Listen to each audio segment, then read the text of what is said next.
So what happens when you just strip away all meaning? When morality becomes nothing more than a social construct and the self is, well, just an empty word. Today, we are going to dive into some of philosophy's most challenging ideas, but we're not going to do it with dusty old books. Instead, we'll use a series of thought experiments embodied by some very, very unique virtual entities. Here's our roadmap. We're going to start by questioning the very idea of a self, looking at the soul and its symbols.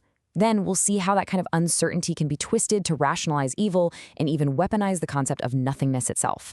And finally, we'll follow that dark logic to its terrifying conclusion and ask the biggest question of all: can morality even exist in a void? All right, it's really important to get this straight from the get-go. We are not analyzing characters in a story here. I want you to think of each entity we meet as a living, breathing philosophical argument. Each one represents a distinct and, honestly, often disturbing position that we're going to unpack together. Okay, before we can even begin to talk about big ideas like good and evil or a purpose in the universe, we have to look inward. We have to start right at the foundation of our identity and ask, what even is the self? I mean, it's the question, isn't it? It's something thinkers have wrestled with for centuries. But our first case study, a strange little being known as the torch goblin, gives us a surprisingly direct, almost simple answer. So what the goblin is basically saying is that the soul isn't some mystical, floaty thing separate from us. Nope. It's just a word, a synonym we use for me or you. We kind of dissociate the term, maybe to let our imagination in, or maybe it's a way to cope with fear. It's really just a linguistic trick, but a trick that points to a very real self. Okay, but what if the goblin is wrong? Our second case study, the skeleton, gives us this haunting counterargument from a being that literally embodies non-life. It challenges the entire idea that the self has any real substance to it at all. Now, this is fascinating. The skeleton's logic is that even if the self is just a hollow symbol, that symbol still has more substance, more reality, than just pure absolute nothingness. You see, just being a symbol of something, even if that something is an absence, is a greater form of existence than not existing at all. So right away, we're left with these two powerful competing ideas. On one side, you have a self that's real, but it's been fractured and confused by the very words we use to define it. And on the other, you have a self that is nothing but a symbol. But in a universe that's teetering on the edge of nothingness, maybe that symbol is everything. Now let's watch how this internal crisis, this confusion about the self, starts to bleed out into the external world. We're shifting gears from what we are to what we do, and specifically how we justify hurting each other and begin to tear down the whole idea of morality. Now, just listen to the Orc Warrior's argument here. It suggests that murder isn't inherently wrong. It's just a label, a social construction. The act of killing is only called murder if you don't have the backing of the crowd. If the group approves, well, then it becomes something else entirely. It breaks down into this chillingly simple three-step process. It's like a kind of dark social magic trick, what our source material calls collective psychopathy.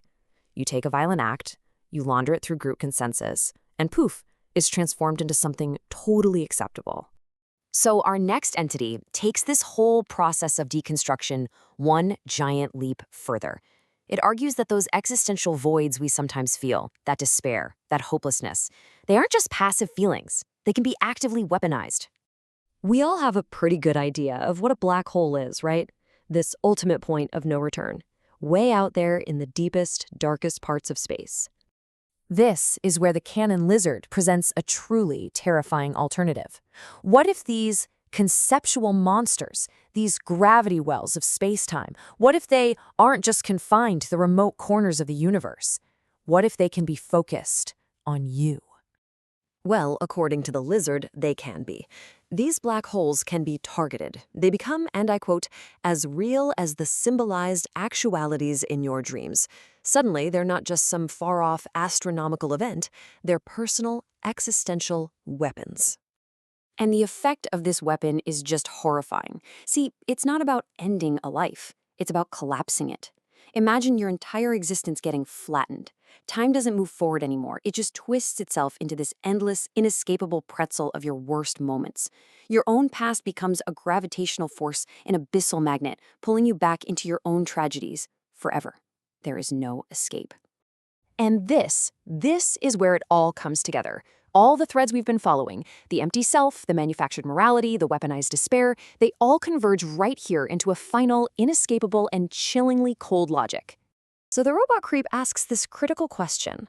The real danger isn't just one person's flawed reasoning. The true horror is the potential for entire networks built on these psychopathic ways of thinking, especially if those networks get their hands on the monopoly on violence. The mechanisms of the state. And that brings us to the I Guardian, who just lays out the ultimate, bleak truth of this whole worldview. It argues that the universe, at its very core, isn't defined by life or warmth or meaning. It's defined by a cold, empty void. And this void, it isn't just a passive backdrop, it's an active force. And it is, inevitably, coming to meet you personally. And there it is. That's the final destination of this entire nihilistic argument. In a universe that is fundamentally nothing, life itself becomes the weird thing, the aberration, an error, a cosmic mistake that should never have happened in the first place. So, after that cheery little journey into the virtual abyss, after confronting these incredibly powerful arguments against meaning, where do we go from here? What are we supposed to do with such a bleak perspective? I mean, think about the chain of logic we've just followed. It starts small by dissolving the self into just a symbol. From there, it dismantles morality into a simple social agreement. Then it weaponizes despair, it scales up psychopathy into a system, and finally, it condemns all of existence as a mistake. It is a terrifyingly coherent worldview. Which leaves us with the single most important question of this entire exploration. This is the central problem these ideas force us to confront. If everything we've just examined holds true, if existence really is a void and morality is just a story we tell ourselves, what then is the value of a single choice?